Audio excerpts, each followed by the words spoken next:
नमस्कार, DV live में आप सभी का बहुत बहुत स्वागत है और मैं हूं आपके साथ अंशिता श्रीवास्तव। इस वक्त सबसे बड़ी खबर यह है कि इंडिया गठबंधन, जिसको लेकर लगातार ये दावे किए जा रहे थे विरोधियों की तरफ से या बीजेपी की ट्रोल आर्मी की तरफ से कि इंडिया गठबंधन बिखर चुका है, एकजुट नहीं है, इनमें बिखराव है, बहुत सारी बातों पर मनभेद है और खींचतान मची हुई है। लेकिन एक बैठक हुई 8 जून को, उसमें 21 दलों ने शरीक होकर उन तमाम दावों को झुठला दिया और उसके बाद भी इन लोगों को चैन नहीं पड़ा और इन्होंने खबरें चलाना शुरू कर दिया कि डीएमके अलग है और आम आदमी पार्टी तो अलग बनी हुई थी। डीएमके को लेकर तमाम तरह के दावे किए जाने लगे कि क्योंकि तमिलनाडु में वहां पर टीबीके का समर्थन कर दिया है कांग्रेस ने, इसलिए डीएमके अब अलग हो गई। और हालांकि डीएमके की तरफ से कुछ नाराजगी भी जाहिर की गई थी, लेकिन जब बात देश हित की आई है, जब बात चुनाव की आई है, जब बात लोकतंत्र को बचाने की आई है, तो इंडिया गठबंधन ने एक सुर में जवाब दे दिया है कि चाहे कुछ भी हो, हम एक साथ खड़े दिखाई देंगे।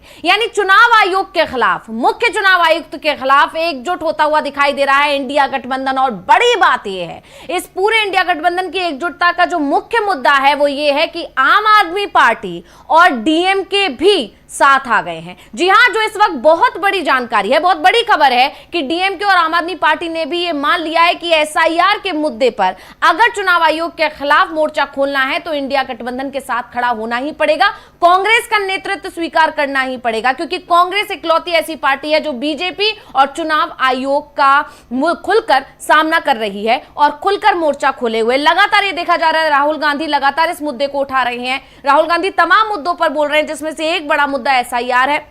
और आपको याद भी होगा कि ममता बनर्जी जो एसआईआर के खिलाफ सबसे पहले मोर्चा जिन्होंने खोला था, कई बार उन्होंने कोर्ट का दरवाजा भी खटखटाया था और उन्हें निराशा भी हाथ लगी, लेकिन अब विपक्ष ने ठान लिया है कि वो एकजुट होकर चुनाव आयोग के खिलाफ ये लड़ाई लड़ेगा और इसीलिए स्पेशल इंटेंसिव रिवीजन यानी एसआईआर प्रक्रिया के खिलाफ इंडिया गठबंधन की तरफ से, जिसमें आम आदमी पार्टी और डीएमके भी शामिल हैं, इन तमाम कुल मिलाकर 23 पार्टियों ने, जैसे कि मैंने आपको कहा कि 8 जून को जो बैठक हुई थी उसमें 21 पार्टियां शामिल हुई थी, अब ये 2 पार्टियां और शामिल हो गई हैं, इसलिए कुल संख्या हो गई है 23। और इन 23 पार्टियों ने मोर्चा खोल दिया है और एक पत्र लिखा है सीजेआई सूर्यकांत को, जिसपे इन सभी पार्टियों के हस्ताक्षर हैं और चुनाव आयोग की इस एसआईआर प्रक्रिया पर सवाल उठाए हैं, केंद्र सरकार के फैसले पर सवाल उठाए हैं। क्योंकि आपको याद होगा पिछले दिनों चुनाव आयोग की तरफ से नोटिफिकेशन जारी कर दिया गया था, जब पश्चिम बंगाल में ये एसआईआर प्रक्रिया चल रही थी, तभी कह दिया गया था कि देश के दूसरे राज्यों में भी एसआईआर होगा और उसी एसआईआर के खिलाफ मोर्चा खोल दिया है। तो इस पर हम विस्तार से चर्चा करेंगे। हमारे साथ मौजूद है प्रोफेसर अखिल स्वामी जी, बहुत बहुत स्वागत करना चाहूंगी स्वामी जी आपका इस कार्यक्रम में। और जैसा कि आप और ये डीवी लाइव पूरा लगातार ये अपील करता है कि इंडिया गठबंधन की एकजुटता बहुत जरूरी है बीजेपी के खिलाफ, चुनाव आयोग के खिलाफ, और वही अपील अब साकार होती हुई भी दिखाई दे रही है। हर तरह से इंडिया गठबंधन के तमाम दलों ने यह संदेश पहुंचा दिया है कि इंडिया गठबंधन के अंदर किसी भी तरह की कोई फूट नहीं है, कोई खींचतान नहीं है, कोई मनमुटाव नहीं है और चुनाव आयोग और बीजेपी के खिलाफ इंडिया गठबंधन एकजुट दिखाई दे रहा है। तो स्वामी जी आपके पास आना चाहूंगी, एक बहुत बड़ी जानकारी है ये कि आम आदमी पार्टी को भी आखिरकार ये महसूस हो गया कि उसे कांग्रेस की जरूरत है, कांग्रेस के नेतृत्व की जरूरत है, और डीएमके जो थोड़ा बहुत नाराज दिखाई दे रहा था, उसको लेकर डीवी लाइव की तरफ से लगातार कहा जा रहा था कि डीएमके की जो नाराजगी है वो कुछ समय की है, वो वापस इंडिया गठबंधन में आएगा, और वैसा हुआ भी है। स्वामी जी क्या कहेंगे आप? देखिए अंशिता, पहली बात तो यह है कि डीएमके के बारे में तो देखिए सबको पता था जी कि डीएमके और कांग्रेस का जो गठबंधन था और कांग्रेस के सामने एक बहुत ऐसी स्थिति पैदा हो गई थी कि उनको निर्णय लेना था। अगर वो टीवीके के साथ न जाते, अगर वो टीवीके के साथ कांग्रेस न जाती तो वहां सरकार बनती डीएमके, एडीएमके और बीजेपी की। बीजेपी का एक विधायक बड़ा निर्णायक हो जाता और भारतीय जनता पार्टी की चाल सफल हो जाती। और मानी बात है कि टीवीके और डीएमके के एक दूसरे के प्रतिद्वंदी हैं, तो जब कांग्रेस ने अपने 5 विधायकों के साथ टीवीके को समर्थन दे दिया और सीपीआई, सीपीएम, आईयूएमएल ने भी दे दिया, तो उसके बाद डीएमके के लिए यह बड़ा मुश्किल था कि वो टीवीके के खिलाफ जाता तो भी गलत था और समर्थन में जाता तो भी गलत था। तो वही प्रतिद्वंदी है, मुख्य प्रतिद्वंदी तो टीवीके की डीएमके ही है। अच्छा, उसका अगर बहुत ज्यादा विरोध करते तो यह होता कि आप जो जनमानस है, भाई तमिलनाडु में कौन कल्पना करता था कि डीएमके की इतनी बुरी हालत हो जाएगी, एडीएमके बिल्कुल खत्म हो जाएगा और टीवीके को 107 सीटें मिल जाएंगी। कोई नहीं सोच सकता था। एक पार्टी जिसका कोई वजूद नहीं था वो इतनी ज्यादा सीटें जीत गई और वहां चीफ मिनिस्टर बन गया, ये थलापति विजय। थलापति विजय का जो आपने कार्यकाल देखा अभी जो भी है 2-2.5 महीने का, वो इतना बढ़िया कार्यकाल है। एक तरफ तो रेखा गुप्ता का कार्यकाल आप देख रहे हैं जी, दूसरा आप शुभेंदु अधिकारी का कार्यकाल देख रहे हैं जी, उधर हेमंत बिस्वा शर्मा का और एक विजय का कार्यकाल देख रहे हैं। भाई विजय जो है वो गाड़ी में जाता है, कोई रास्ते रोकता नहीं है, रास्ते में उतर जाता है, पुलिस वाले उसको रोकते हैं, इसके बावजूद वयोवृद्ध लोगों से जाके मिलता है, गले मिलता है, उनकी बात समझता है और सीधे आदेश देता है कि इनका काम करो। तो देखिए साउथ के अंदर तो स्थिति यह हो गई है, एक तरफ तो तेलंगाना के चीफ मिनिस्टर युवा, उसके बाद कर्नाटका के अंदर डीके शिवकुमार ने जो operation lotus Bharatiya Janata party चलाती थी उन्हीं के 5-6 लोगों से अपने में वोट डलवा लिया। फिर जो आप देख रहे हैं केरला के अंदर, भाई केरला के अंदर भी जो विजयन है, ये सतीशन है, वो भी एक ऐसे नेता है जो जमीन से जुड़े हुए हैं, सबको साथ लेके चलने वाले हैं। थोड़े दिन में आपको ये भी खबर मिल जाएगी कि जगन रेड्डी भी इंडिया गठबंधन में आ गए हैं। थोड़े दिनों में आप जब नेक्स्ट इलेक्शन होगा, अभी तक तो देखिए ये जो अपने टीडीपी के हैं चंद्रबाबू नायडू, ये पूरा एक्सप्लॉयटेशन करेंगे भारतीय जनता पार्टी का, और उसके बाद देखिएगा ये भी किसी न किसी तरह से क्योंकि वो जानते हैं साउथ के साथ अन्याय होगा अगर भारतीय जनता पार्टी ने 2029 का चुनाव जीत लिया। मुझे जो शक था वो आम आदमी पार्टी से था, मुझे डीएमके से शक नहीं था। मैं जानता था डीएमके कोई ऐसी गलती नहीं करेगा कि वो बीजेपी के साथ कहीं डायरेक्टली इनडायरेक्टली चला जाए, क्योंकि एडीएमके ने भुगत लिया है बीजेपी का साथ, और आपने देखा एआईडीएमके बिल्कुल खत्म हो गई, इस बार तो बिल्कुल ही खत्म हो गई, और पिछला भी इलेक्शन हार गई थी। कारण केवल एक था कि वो भारतीय जनता पार्टी के साथ चले गए थे। फिर आपने देखा अन्नामलई, एक आईपीएस ऑफिसर जो भारतीय जनता पार्टी के नेता बने थे, वो अच्छे नेता थे, जमीन से जुड़े नेता थे, लेकिन इसके बावजूद भारतीय जनता पार्टी को और उन्हें छोड़नी पड़ी भारतीय जनता पार्टी, क्योंकि वो जानते हैं आज की तारीख में साउथ का जो मानस है वो भारतीय जनता पार्टी के पूरी तरह अगेंस्ट है, और ये जो करना चाह रहे हैं डिलिमिटेशन, उसके बाद तो बिल्कुल अगेंस्ट हो जाएगा। तो साउथ इनके लिए बिल्कुल एक क्लोज डोर हो गया है। मुझे शक था आम आदमी पार्टी से। आम आदमी पार्टी के मुझे 2 रूप दिखाई पड़ते थे, एक संजय सिंह का दिखाई पड़ता था। संजय सिंह को देख के लगता था कि यार आम आदमी पार्टी में भी लोग ऐसे हैं जो संविधान और हमारे देश के लोकतंत्र की रक्षा करने के लिए कटिबद्ध हैं, और बिल्कुल वो उसी तरह से तेजस्विता से लड़ता है संजय सिंह जैसे बाकी राहुल गांधी लड़ते हैं। लेकिन जो बाकी नेता थे, क्योंकि मैं गोदी मीडिया के जब चैनल में जाता था, मैं देखता था कि आम आदमी पार्टी के जो प्रवक्ता थे वो जितना बीजेपी को गाली देते थे उससे ज्यादा कांग्रेस को गाली देते थे।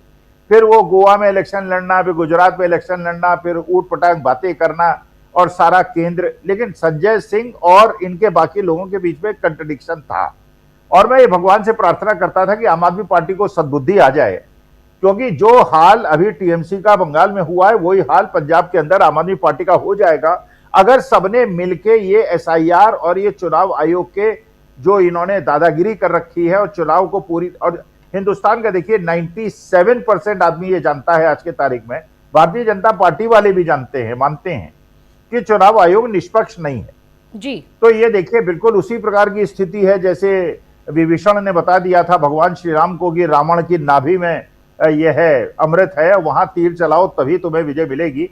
वैसे ही आम आदमी पार्टी को यह अब महसूस हो गया है, अगर और सब लोग मिलके एक आंदोलन मिलके करते हैं और जिसमें सबको सड़क पर उतरना पड़ेगा। जब बिहार में राहुल गांधी उतरे थे, तेजस्वी यादव ने इंटरेस्ट नहीं दिखाया था, बंगाल के अंदर ममता बनर्जी ने इंटरेस्ट नहीं दिखाया था। अब कम से कम इन लोगों को चोट लग गई है, इनको समझ में आ गया है अगर आपको भारतीय जनता पार्टी से लड़ना है और हराना है ऐसी सरकार को जो राम जन्मभूमि भी चोरी करती है, जिसके खुद के मंत्री राजस्थान के अंदर 1 करोड़ रुपए अपने ही विभाग का अपने ही खेत को ग्रांट दिला देते हैं। इनके एक मुख्यमंत्री जो हैं वो सारी जमीन खुद खरीद के उसमें लाखों लाखों का बारा न्यारा कर लेते हैं। एक हमारे जो बाकी मंत्री हैं जैसे सम्राट चौधरी साहब हैं, वो एक बिना बात के एक बच्चे का 27-28 साल के बच्चे का जिसका कोई आपराधिक रिकॉर्ड नहीं होता उसको खुलेआम गोली मरवा देते हैं। तो देखिए ये, लेकिन जब तक चुनाव आयोग है और चुनाव आयोग में बंदिश नहीं है तब तक विपक्ष चुनाव नहीं जीतेगा। गलतफहमी जितनी चाहे रख लें, इसलिए सबको एकत्रित होना जरूरी था। राहुल गांधी शुरू से इस चीज को आंदोलन की तरह चला रहे हैं, लोगों ने साथ नहीं दिया था, लेकिन अब ये अच्छा है, डीएमके को साथ देना ही देना था। लेकिन आम आदमी पार्टी भी अगर बुद्धिमानी से परिचय ले और ये देखे कि जैसे उनके खिलाफ भी षड्यंत्र शुरू हो गया पंजाब के अंदर, भगवंत मान के खिलाफ भी हो गया है। उत्तराखंड के अंदर आपने देखा सिख और हिंदुओं का झगड़ा कराना शुरू कर दिया है, क्योंकि वहां हिंदू मुसलमान तो चलेगा नहीं, वहां तो हिंदू सिख चलेगा। तो सिखों को ऐसा दिखाया जा रहा है जैसे बड़े आतंकवादी होते हैं, निहंग सिख हैं, और उनको चलाने दिया, फिर बुरा कवरेज हुआ, फिर उनको वो दे दिया। तो इसका मतलब यह है कि आम आदमी पार्टी को अकल आ जानी चाहिए। संजय सिंह को मेरे ख्याल से उसका राष्ट्रीय अध्यक्ष बनाना चाहिए, because he is the only sensible person in आम आदमी पार्टी। तो बिल्कुल स्वामी जी, यानी ये समझा जा सकता है कि 2027 का जो विधानसभा चुनाव है, जिसमें कई राज्यों के चुनाव होने हैं, और अगर हम 2022 की बात करें तो ज्यादातर में बीजेपी ही जीती थी। एक हिमाचल हाथ से गया था, एक पंजाब हाथ से गया था। तो क्या 2027 विधानसभा चुनाव में एक बार फिर बीजेपी की वही लहर ना आ जाए? क्या इसके लिए भी इंडिया गठबंधन पहले से ही सचेत हो गया है? और आम आदमी पार्टी या डीएमके की तो हम लगातार बात कर ही रहे हैं कि डीएमके की जो नाराजगी थी वो क्षणिक थी, और वहां के हिसाब से वो ठीक भी थी, लेकिन पूरे जब देश की बात आ रही थी तो डीएमके को साथ आना ही था, ये बात पहले से ही तय थी। लेकिन अब आम आदमी पार्टी भी समझ चुकी है। तो क्या 2027 का विधानसभा चुनाव भी जो है इस पूरी रणनीति के पीछे की एक वजह है? देखिए, 2027 का चुनाव जो है, और विशेष तौर पर उत्तर प्रदेश का चुनाव बहुत ही ज्यादा महत्वपूर्ण है जी, क्योंकि 2027 में जो रिजल्ट आएगा वो 2029 के लोकसभा चुनाव का डायरेक्शन बताएगा। बिल्कुल, ये बात बिल्कुल पक्की है कि 2024 का जो लोकसभा का चुनाव हुआ है उसने ये स्पष्ट कर दिया है कि अगर बेईमानी कम हो, मैं खत्म होने की बात नहीं कर रहा हूं, अगर बेईमानी कम हो तो भारतीय जनता पार्टी का उत्तर प्रदेश में कोई लाम लेवा नहीं। तब तो राम जन्मभूमि के अंदर इतनी चोरी डकैती की बातें भी नहीं आई थी। और आपको पता है मेरठ का, बांसगांव का, फर्रुखाबाद का कम से कम 7 सीटें ऐसी थीं जो कि भारतीय जनता पार्टी हार गई थी, लेकिन वो कर करा के इन लोगों ने जिता लिया। तो एक तरह का वन साइडेड वेव थी। महाराष्ट्र में भी आपने देखा था महाविकास अघाड़ी जीती थी, महायुति हारी थी, उत्तर प्रदेश में भी हारे थे लोग, लेकिन इसके बाद इन लोगों ने, लेकिन अब जो ये राम जन्मभूमि का मुद्दा आ गया है, और उत्तर प्रदेश के अंदर अगर अखिलेश यादव, आम आदमी पार्टी, संजय सिंह का भी वहां पे उपयोग किया जाए, कांग्रेस का आज के तारीख में, क्योंकि जो ब्राह्मण वर्ग है और जो दलित वर्ग है, जो पहला कांग्रेस का सपोर्टर हुआ करता था, वो हो सकता है समाजवादी पार्टी के साथ ना जाना चाहे, लेकिन कांग्रेस के वजह से वो जा सकता है, और संजय सिंह को भी एक इंपॉर्टेंट रोल दिया जा सकता है। तो मेरे ख्याल से एसआईआर, ये जो चुनाव आयोग, क्योंकि ये उत्तर प्रदेश में भी यही करेंगे, ये पंजाब में भी यही करेंगे, वहां भी सेंट्रल रिजर्व पुलिस भेजेंगे 2-2, 3-3 लाख, वहां भी ये काउंटिंग सेंटर के अंदर बेईमानी करेंगे, वोटिंग किसी दूसरे ईवीएम में होगी, जोड़ी किसी और में जाएगी। लेकिन जो राम जन्मभूमि का मामला हो गया है, इसने हमारे देश के हिंदू समाज, जो इनका वोट बैंक हुआ करता था, कि उन्होंने बता दिया था एज इफ हिंदू राष्ट्र हम बना देंगे, और हिंदुओं को और मुसलमानों को पूरी तरह से इन्होंने बिल्कुल देश विरोधी घोषित कर दिया था। अब जो हिंदू ही इनके खिलाफ खड़ा है, क्योंकि ये पूछ रहा है कि भैया हमारे घर में तो मंदिर से कोई चवन्नी नहीं चोरी करता, और वहां तो बताते हैं, खबर है चंपत राय साहब के 400 ऐसे सिक्योरिटी के लोग थे जो ध्यान रखते थे कि माल जो निकल रहा है मंदिर से वो सीधे अपने गंतव्य स्थल तक जा रहा है कि नहीं जा रहा है। 5 जून को पता चल गया, चोरी हुई, पुलिस को लेके ये लोग गए, एक घर में जाके उन्होंने पैसा बरामद किया, लेकिन उसके बावजूद पुलिस रिपोर्ट नहीं लिखाई। तो मतलब हर तरह से इन लोगों ने तो अब ये जो इनका एक स्ट्रांग पॉइंट हुआ करता था हिंदू राष्ट्र, हिंदू का, अब वो इनके गले पड़ गया है। तो मेरे ख्याल से, लेकिन असली ये है कि चुनाव आयोग जो बेईमानी कराएगा उसको रोकना बहुत आवश्यक है, और पूरे देश को एक साथ होना आवश्यक है, सारे विपक्षी दलों को होना आवश्यक है, और आपस के मनमुटाव छोड़ के, इस समय तो यह है, तुम्हारे गांव के अंदर एक पागल हाथी अगर घुस आया है, पहले पागल हाथी को रोको, उसे गांव से बाहर करो, उसके बाद आपस में निपटते रहना। और इसके अलावा ये भी तो है स्वामी जी कि जिस तरह से बीजेपी के अंदर ही मोर्चा खुला हुआ है, एक दूसरे के खिलाफ जो मनमुटाव की खबरें हैं वो भी इस पर असर डालेंगी, जो 2027 का विधानसभा चुनाव है, जिस पर हम लगातार चर्चा भी करते रहे हैं पिछले दिनों।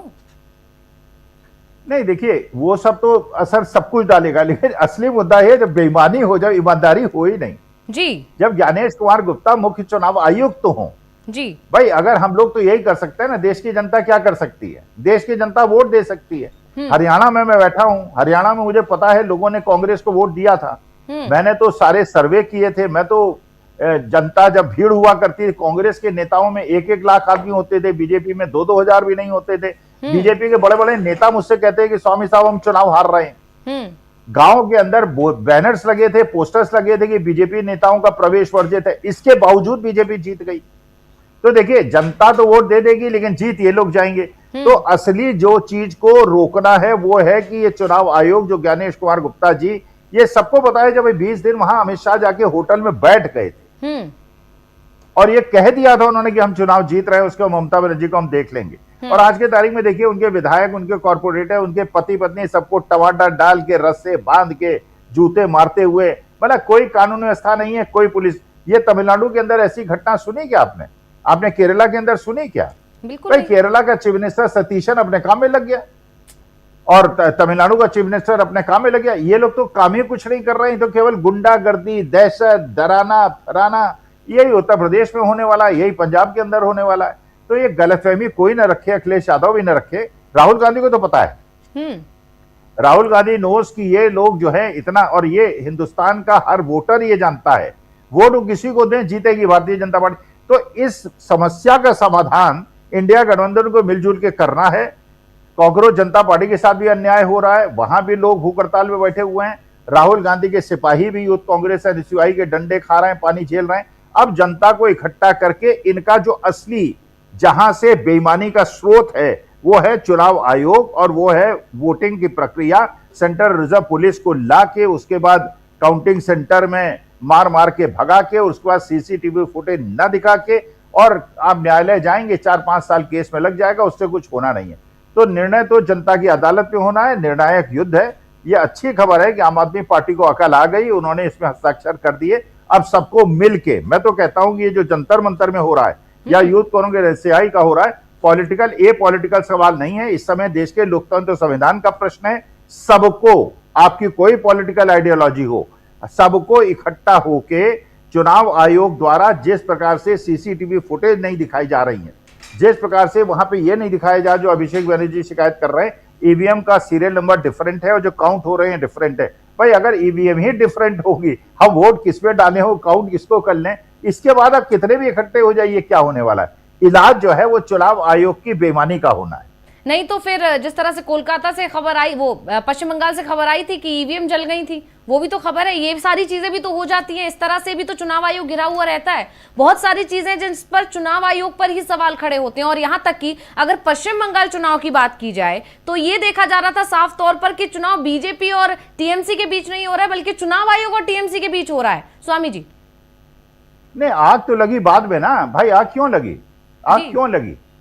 आग इसलिए लगी कि मान लीजिए हाईकोर्ट ने कह दिया था, कलकत्ता हाईकोर्ट ने, कि भाई जहां पे ममता बनर्जी चुनाव हारी हैं उसकी ईवीएम्स को आप सीज कर लीजिए, उसको अपने उसमें ले लीजिए और बाद में उसकी काउंटिंग होगी तो करा देंगे जी। अब मानी बात है, 4000 जो ईवीएम रखी हुई थी जहां सरकारी बिल्डिंग में 3rd फ्लोर के अंदर, उसके अंदर आग लग गई जी।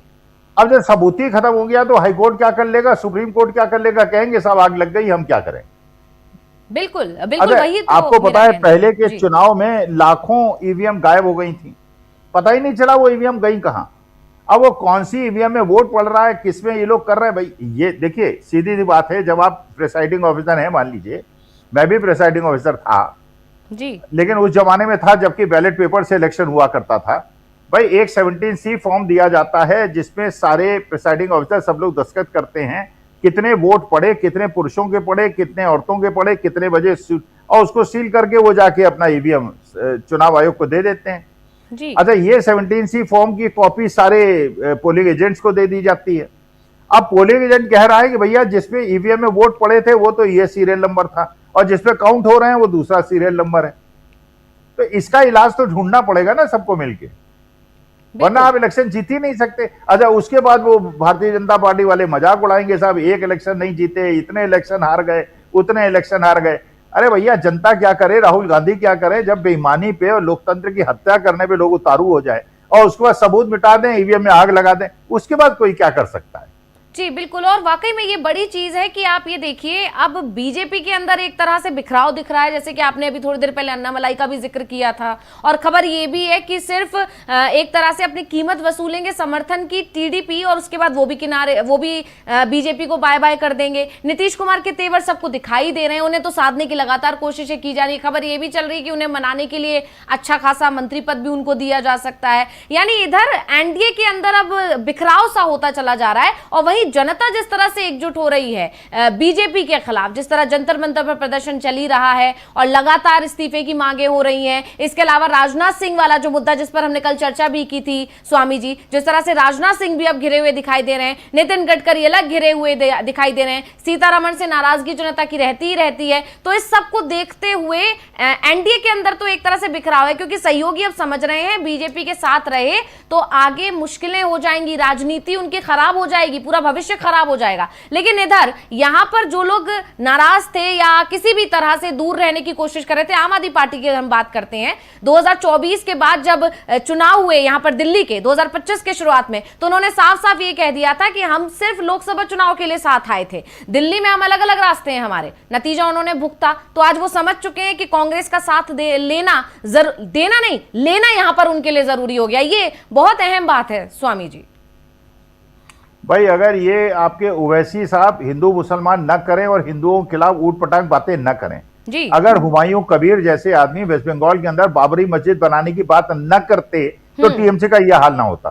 भाई हुमायूं कबीर को पैसे दे दिए गए, उसने कहा कि साहब मैं इतने करोड़ की एक बाबरी मस्जिद बनाऊंगा, उसे नहीं रोका गया, केंद्र सरकार ने नहीं रोका। हिंदू मुसलमान नैरेटिव फैलाया और इलेक्शन हो गया। उसके बाद कहां हुमायूं कबीर, कहां गए वो करोड़ों रुपए, वो अपना मस्ती लेके निकल लिए और एक हिंदू मुसलमान नैरेटिव का। यही ओवैसी साहब अगर चुप होकर बैठ जाएं, भाई उत्तर प्रदेश में उनका स्टेक तो है नहीं बहुत ज्यादा, लेकिन वो जाएंगे वहां पे, एक कैंडिडेट नहीं जीतेगा उनका, लेकिन वो करेंगे क्या कि जहां भी समाजवादी पार्टी का मुसलमान या यादव कैंडिडेट होगा, बहन मायावती भी वही करेंगी और ओवैसी साहब भी वही करेंगे, अपना मुसलमान और यादव कैंडिडेट खड़ा कर देंगे, 15-20 हजार वोट वो पा जाएगा और ये इलेक्शन हार जाएगा और बीजेपी जीत जाएगी। अगर ओवैसी साहब मुंह बंद करके ही बैठ जाएं तो भारतीय जनता पार्टी नहीं जीत। लेकिन असली मुद्दा तो है, देखिए चुनाव आयोग के सामने जब भैया कॉपी में कुछ लिख रहा हूं, मेरे 90% मार्क्स आने चाहिए, और टीचर जो है वो बायस्ड है, वो आरएसएस का है, वो स्वामी जी को 20 नंबर दे देता है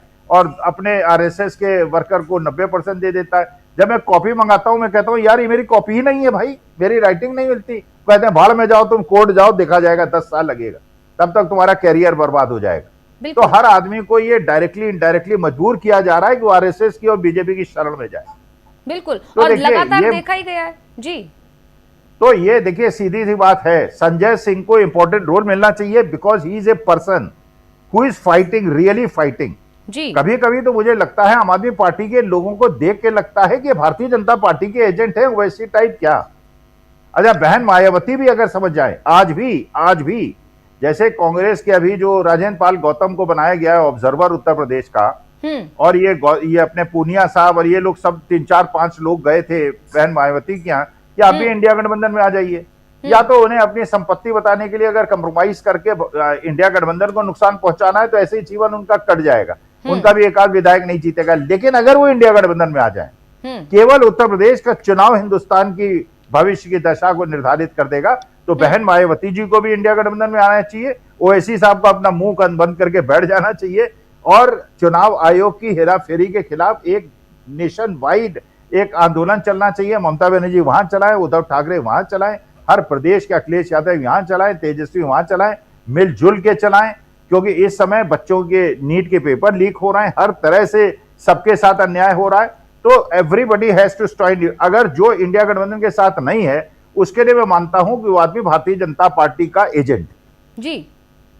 बिल्कुल, और यहाँ पर ये लगातार देखा ही जा रहा है, जैसे कि आज हम बात इसी पर कर रहे हैं कि आम आदमी पार्टी जिसको लेकर शक था कि वो आएंगे कि नहीं आएंगे साथ, आखिरकार उन्होंने भी मान लिया कि कांग्रेस की जरूरत उनको पड़ने वाली है अगर बीजेपी से और चुनाव आयोग से मुकाबला अगर करना है तो। और 2027 से पहले साथ आना ये बताता है कि 2027 के लिए बहुत बड़ी रणनीति या कहीं बहुत बड़ा प्लान विपक्ष की तरफ से एकजुट होकर तैयार कर लिया गया है, और निशाना चुनाव आयोग को बनाना भी बड़ी बात है। यानी विपक्ष भी ये बात समझ चुका है स्वामी जी कि लड़ाई अब बीजेपी से नहीं है, लड़ाई चुनाव आयोग से है। और इसीलिए आप देखिए अब लगातार निशाने पर चुनाव आयोग रह रहा है। विपक्ष के इंडिया गठबंधन की कोई भी मीटिंग हुई, अभी अगर 8 जून को जो मीटिंग हुई थी, जिससे पहला मैसेज ये दिया गया था कि इंडिया गठबंधन पूरी तरह एकजुट है, किसी भी तरह का कोई बिखराव नहीं है इन लोगों के बीच, उसमें भी चुनाव आयोग मुख्य मुद्दा था। और उससे भी बड़ी बात, जो 5 मुख्य मुद्दे उसमें रखे गए, अब उस पर तुरंत काम भी शुरू कर दिया गया है, क्योंकि उसमें पहला मुद्दा यही था कि चुनाव आयोग के खिलाफ सीजीआई के पास जाएंगे।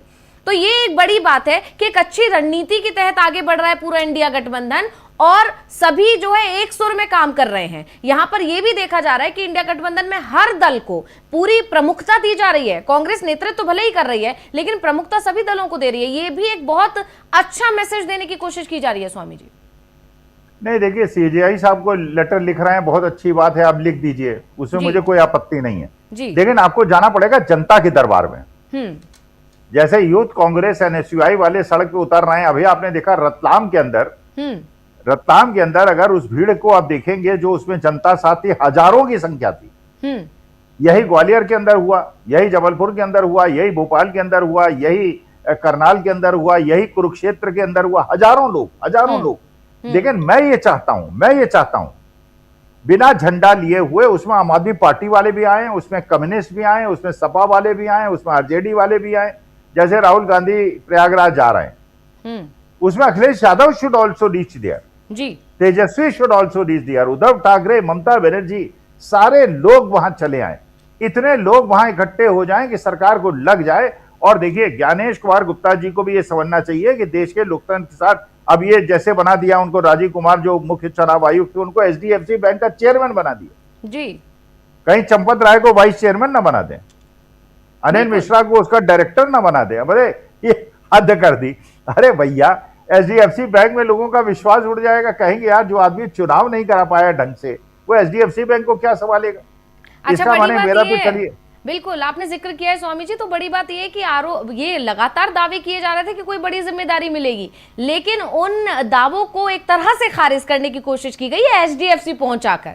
मतलब पर्दे के पीछे से मदद की गई है, ये आरोप भी लगने लगे हैं इधर बीजेपी सरकार पर, मोदी सरकार पर, चुनाव आयोग, पूर्व मुख्य चुनाव आयुक्त को लेकर।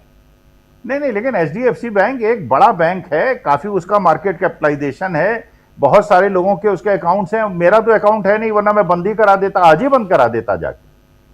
भाई मुझे विश्वास नहीं है। भाई देखिए, जो भी आपको जिम्मेदारी दी जाए, अंशिता हैं, आप एंकर हैं, अब मुझे लगे कि अंशिता अच्छी एंकर नहीं है, अपनी रिस्पॉन्सिबिलिटी पूरा नहीं करती है, तो मैं आपकी भर्त्सना करूंगा, आपको डांटूंगा।